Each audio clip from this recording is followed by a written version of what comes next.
A Q&A. Feel free to ask me anything, raise your hands, and I'll call on you. What are you guys curious about knowing? Right here.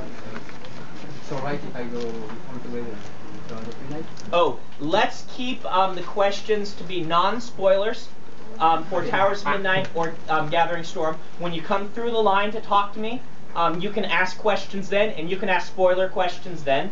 Otherwise, it will reveal too much. But you can ask something if it isn't a spoiler. It's not exactly a spoiler, but it's based on what happened in the end of Towers of Midnight. Yeah, he can't. Keep it till then. Don't give away anything that happens in the book. But do report it online. All right, afterwards. we'll go right here. I think we really don't feel that you took over Robert Jordan books. How much of those books are yours and how much of those books are his? Like, how much are your ideas, his ideas? It's an excellent question. The question, for those who couldn't hear, is how much of the Wheel of Time books that I've taken over are Robert Jordan and how much of them are mine? This is a very difficult question to answer because there is a lot of both of us. When I first started, I was handed 200 pages of written material. That is basically what Robert Jordan had for these books. But it was not specifically, it wasn't all just the beginning, it was jumping around everywhere. In addition to that, he had many, many pages, thousands of pages of notes about the Wheel of Time, which is in addition to that. But it was 200 pages of material for the last books.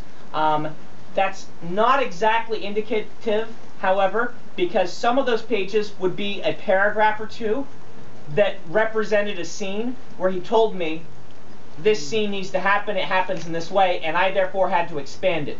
Some of them were completely written scenes that were finished, and I'm not answering specifics about what were him and what was me until after the series is out.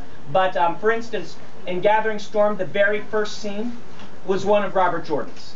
You can go and you can look at that. A lot of the material he left ended up in the 2 prologues for these 2 books, and a large chunk of it is the ending of the 3rd book. So there's a lot of his writing, both prologues. In Gathering Storm, Egwene was more Robert Jordan, and Rand was more me. In Towers of Midnight, Matt was more Robert Jordan, and Perrin was more me. However, there's a whole lot of both of us in everything. It is a lot of cases I had dictations that he left that told me answers, or Q&As he did with his assistants that told me what needed to happen. And in some cases, I've had to expand one sentence. He'll say one sentence that is 3 chapters worth of material. Says, oh yeah, this happens. And I'm like, oh great, well, that's a huge thing. And in some cases, a character is here, and then suddenly they're up here. And, 2 months has passed. And I need to, what happened in those 2 months, and I will have answers in other parts of the notes, because he'll answer what needs to happen to certain characters, but I have to piece those together. So it's like I was handed a sack with a Ming vase in it that is dropped, and about half the pieces are missing, and other ones are pulverized really small, and some are just complete pieces. And it's been my job to put it together and to replace the pieces that are missing in the closest way to the original as possible. All right.